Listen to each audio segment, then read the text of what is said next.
Monsieur Aublanc, bonjour. Bonjour à tous. Alors, première question déjà, pourquoi une amicale des cuisiniers de Lyon? Oui, eh bien une amicale, donc cette amicale existe depuis 1972. Elle a été créée par des chefs de la région auxerroise et pour réunir quand même la profession. Parce que c'est quand même assez difficile de réunir les chefs, donc une amicale sert un petit peu à ça, de lien avec la profession, avec les chefs qui n'ont pas toujours le temps de se dégager de leur travail. Mais enfin, bon, on a... Alors, cette amicale des cuisiniers de Lyon, elle regroupe uniquement des professionnels ou y a-t-il des amateurs? Alors, c'est que des professionnels. Bon, évidemment, nous sommes 120 adhérents, mais nous avons 30 retraités. Et autrement, des professionnels qui ont des établissements et des cuisiniers qui travaillent dans ces établissements. Quel en est le fondateur? Alors, le fondateur a été Maxime Fortuné, qui était à l'époque avec Michel Moret, Jean Breton et Charles Godard. Elle a été créée en 72, voilà, 1972, donc on a fêté les 40 ans il y a 2 ans. Alors, ces 40 ans, ça a été une manifestation qui s'est déroulée sur Lyon ou... Oui, on a fait une manifestation, bien sûr, dans Lyon entre nous. Et Les 120 cuisiniers se sont réunis? Non, en général, ça dépend. Ça dépend, des fois nous sommes 60 ou des fois 120. Ça dépend l'intérêt du voyage qui est proposé. Et vous avez choisi quelle destination? C'était peut-être bien en Champagne. Le Champagne et le Lido, oui, voilà, exactement. Alors, vous avez pris la présidence de cette amicale des cuisiniers de Lyon en 2005. Vous teniez un restaurant du côté d'Avallon. Voilà, du côté d'Avallon, les Capucins. Donc un restaurant que j'ai créé et je l'ai quitté en 2000. Quitté pour la retraite et l'amicale amène un support, un contact avec la profession. Donc j'ai pas perdu le contact avec mes collègues et puis le métier. Et puis comme aujourd'hui, par exemple, ces rencontres de l'INFA font qu'on peut parler du métier entre chefs. C'est toujours des rencontres conviviales, sympathiques. Vous faites la transition, c'est très bien. Par rapport à ces rencontres de l'INFA aujourd'hui ici au Lion d'Or, est-ce qu'il y en a plusieurs qui se déroulent? Pourquoi avoir choisi ce site?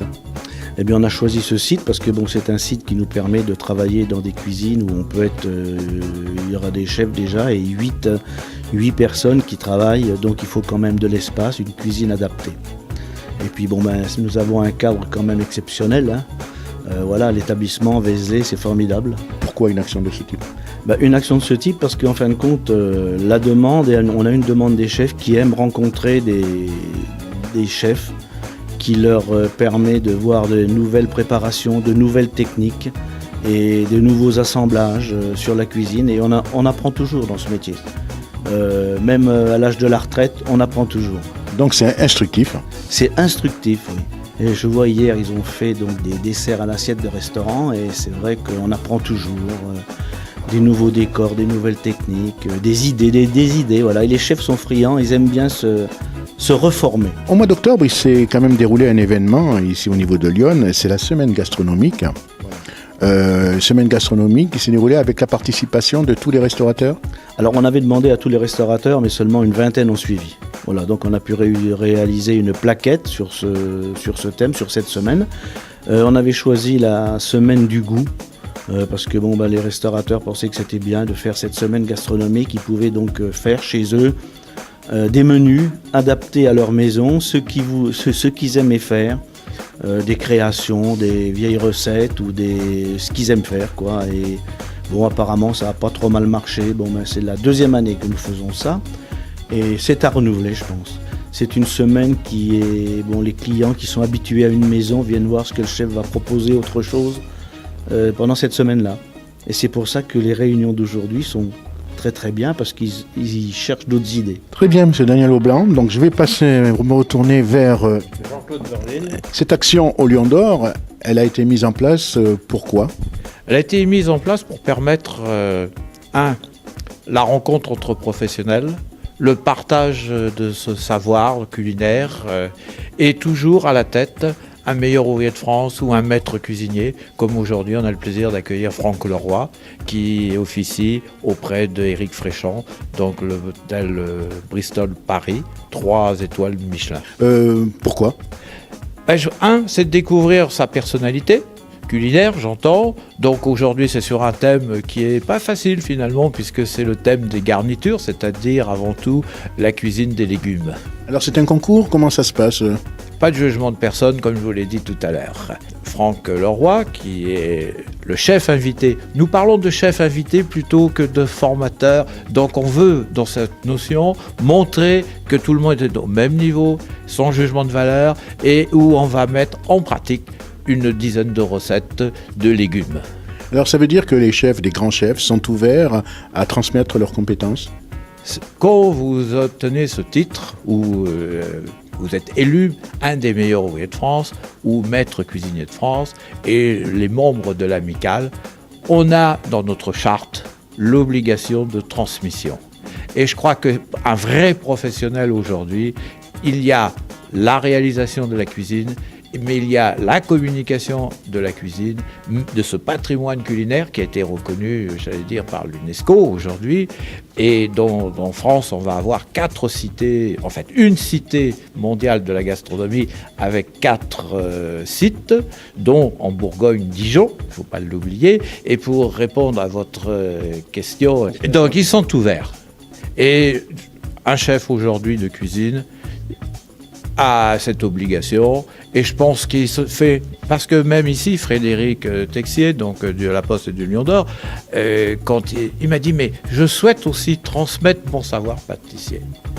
Donc vous voyez, il y avait une volonté spontanée de partage. Cette action, elle est renouvelable tous les combien? Est-ce que c'est vraiment spécifique à ce moment, ou est-ce que c'est un programme déjà qui est établi? Alors nous avons un programme pour Lyon, à cette période de l'année, c'est-à-dire la fin de l'automne, c'est systématiquement la vallonnée. Et nous tournons, en effet, entre les différentes possibilités d'accueil, parce que ça nécessite d'avoir une grande cuisine, 9-10 personnes. D'ailleurs, ce matin, il y avait des clients ici. Quelle brigade ils ont! Et en effet, ça donne une dimension. Et quand cela n'est pas possible, bien sûr, nous sommes au lycée hôtelier Vauban, qui nous accueille toujours avec son chef de travaux, avec le maximum d'attention, et les élèves sont heureux de découvrir que des professionnels viennent dans leur lycée se retrouver. Comment se porte le métier de la restauration dans Lyon? C'est peut-être il ne faut pas faire une réponse de Normand. Je crois, nous traversons une crise. Nous ne sommes pas épargnés, je dirais également, par la hausse de la TVA. Mais nous sommes aussi au cœur de la crise. Mais donc, on essaye de réviser, on s'adapte, on essaye de créer des menus qui permettent, comme le soulignait le président Aublanc tout à l'heure, d'accueillir et de respecter les budgets. Car le client, à des moments, il va dépenser, et à d'autres moments, il va se contenter peut-être d'un plat, un dessert, un café, arrosé de 2 verres de vin. Voilà ce qu'on peut... Il faut aussi s'adapter. À midi, je crois que c'est la période la plus délicate aujourd'hui chez les restaurateurs. Alors, je ne sais pas si un des deux peut me répondre. J'ai remarqué depuis quelque temps qu'il y avait ces formules bistrot qui se développaient au niveau de tous les grands restaurants. Pourquoi ? Pourquoi ? Peut-être parce que les restaurateurs ont un besoin d'avoir certains menus qui attirent plus de personnes. Je pense à prix un peu réduit. Alors, est-ce que ça dénature pas un petit peu la profession ? Là, je ne saurais vous répondre, mais je ne pense pas. Ils essayent. Oui. Ça repose bistronomie. C'est la contraction de bistrot et gastronomie. Donc en fait, c'est une authentique cuisine dépouillée, où il n'y a plus peut-être l'argenterie sur la table, les nappes ont disparu, on a un set de table. Donc c'est une formule simplifiée, où il y a une authenticité sur les produits. Ça, c'est très important de savoir dire que ça vient le vin est de Vézelay, qu'il y a le safran vient du Gâtinais.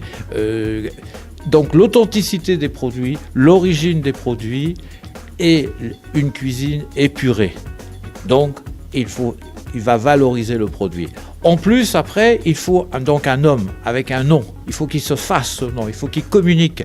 Et je dirais même où le patron, chef restaurateur, peut pratiquement, c'est symbolique, taper sur l'épaule de son client. Donc ça montre en effet une autre ambiance. Et puis ensuite, comme je le disais, un décor bien plus simple. Voilà les 3 piliers pour moi de la bistronomie. Donc des prix serrés, mais le respect du produit et où le cuisinier se fait aussi plaisir pour faire plaisir à son client.